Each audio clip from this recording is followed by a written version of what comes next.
जय श्री राम। देखिए, जीवन में जिससे भी हमें सुख मिलने लगता है, जिससे भी, तो वहां हमारा राग अपने आप होने लगता है। और जो कोई भी सुख में हमें बाधा पहुंचाते हैं, तो फिर ये कहने की बात नहीं है, खुद पे खुद वहां द्वेष हो जाता है। ये तो आप लोगों ने देखा ही होगा कि जो आपको सुख को बढ़ाने वाले लोग हैं, उनसे आपको थोड़ा प्रेम रहता है, और जो सुख में बाधा पहुंचाते हैं किसी भी तरह से, उनसे खुद पे खुद द्वेष हो जाता है। तो हमें सुख और दुख दोनों का ही परित्याग करना पड़ेगा। ना ही अपने पास सुख को रखना है और ना ही अपने पास दुख को रखना है। हम इन दोनों का जब परित्याग कर देंगे, इनको छोड़ देंगे, अपने जीवन से निकाल देंगे, तब हमारे जीवन में सत्य और अहिंसा आ जाते हैं। और भाई, जहां पर सत्य रहता है वहां फिर किसी चीज का भी अभाव नहीं होता। जीवन में जैसे ही सत्यता आती है तो फिर अभाव खुद पे खुद भाग जाते हैं। वहां किसी तरह का अभाव जीवन में होगा ही नहीं तो आजमा करके देखिए। दूसरा है अहिंसा। जहां पर अहिंसा आ गई, वहां पर जो नीरसता होती है ना, अरे कुछ भी करने को दिल नहीं करता, हर चीज में एकदम ऊब गए, नीरसता खुद पे खुद समाप्त हो जाती है। कब? जब जीवन में अहिंसा होती है? क्योंकि हिंसा वाले जो लोग होते हैं ना, वो बहुत ज्यादा भोगी होते हैं। जो हिंसात्मक वृत्ति के लोग हैं वो बहुत ज्यादा भोगी होते हैं। और जहां अहिंसा आ गई है तो फिर वो योगी ज्यादा होते हैं। जहां पर अहिंसा है वो लोग ज्यादातर जीवन में देखा जाता है कि योगी होते हैं। तो देखिए, भोगी और योगी, अब भोगी जो होगा वो अपनी राग द्वेष को कैसे त्याग सकता है? उसका तो भैया चलेगा, जो भी उसको नुकसान पहुंचाएगा, अरे हमारी दुकान पे इसने बराबर में दुकान आकर के खोल ली, इसने हमारा लॉस कर दिया, बस इन्हीं चीजों से लोग चिढ़ जाते हैं। अरे भाई, कोई बाहर का आकर के खोल लेता तो आप कुछ नहीं कहते, लेकिन कोई आपका जानने वाला है और वो अगर ऐसा कर जाए आपको बुरा लगने लग जाता।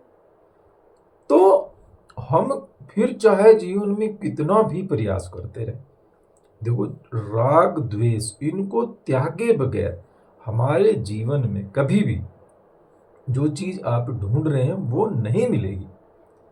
तो हमें अपने लिए ये प्रयास करना है कि भैया, ना ही किसी नाल राग नहीं, किसी नाल द्वेष नहीं, ये बात हमें पकड़ के चलनी होगी।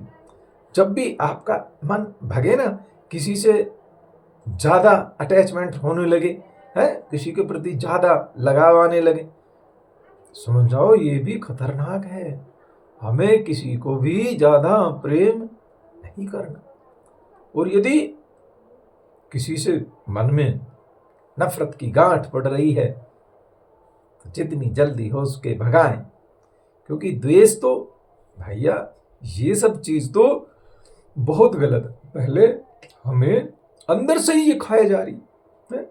आप देखिए ना, जिनसे भी हमें द्वेष होता है, नफरत होती है, उनका कितना ज्यादा हमारा स्मरण होता है और अंदर ही अंदर जलते रहते हैं। वो चाहे भूल भी गए हम उस बात को, लेकिन हम उसको लिए बैठे रहते।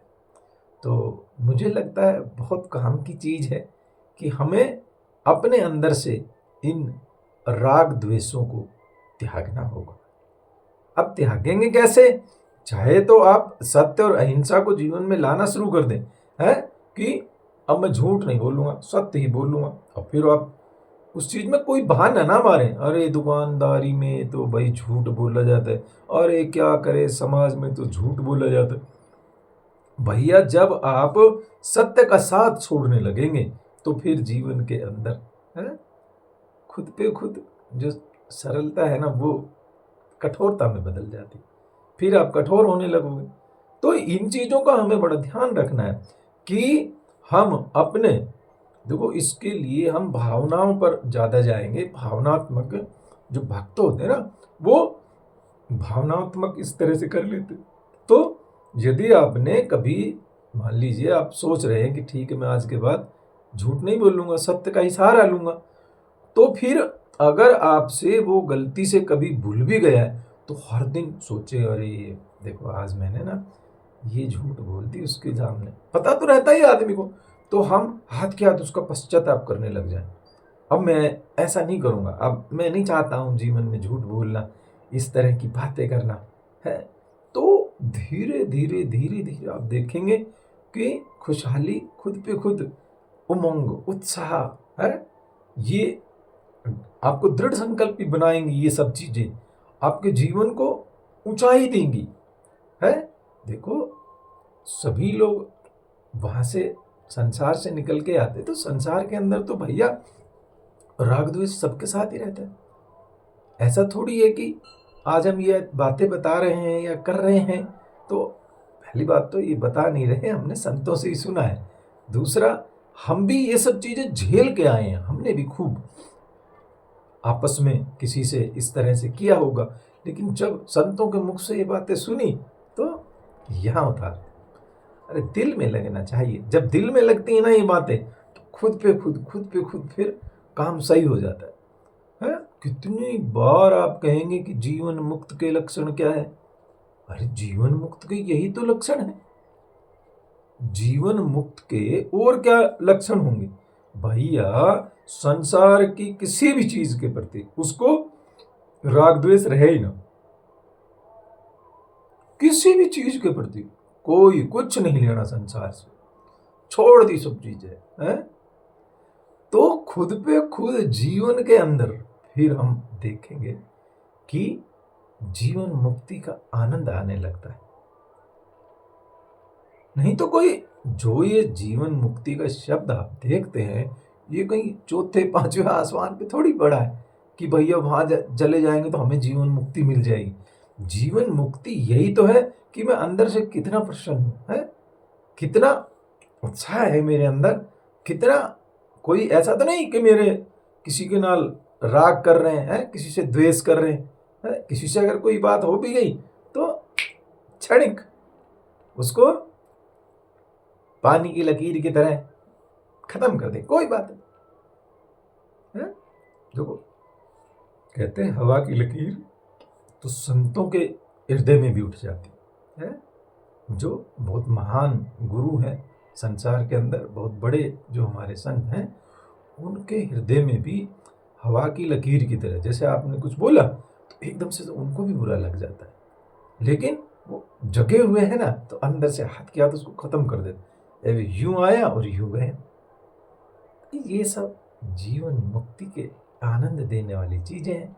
हम लोगों को चाहिए कि भैया यदि हमें जीवन मुक्ति का आनंद लेना है तो अरे जैसा थाली में आ गया वैसा ही खा लिया, कोई डिमांड नहीं किसी भी तरह की, इसमें क्या है क्या नहीं, जो पहनने को मिल गया वो ही पहन लिया है। जैसा आज का दिन हमें जो भी दे रहा है उसी का स्वागत करें, जो भेजे भगवान, फिर है ना कि राजी है उसी में जिसमें तेरी रजा है। तो ये चीज धीरे धीरे आ जाएगी खुद। जो ये आज विधि यहाँ पर डिटेल से बताई गई है, इन सब चीजों पर हम सबको ध्यान देना चाहिए। जय श्री राम। नव वर्ष की सबको बहुत बहुत शुभकामनाएं।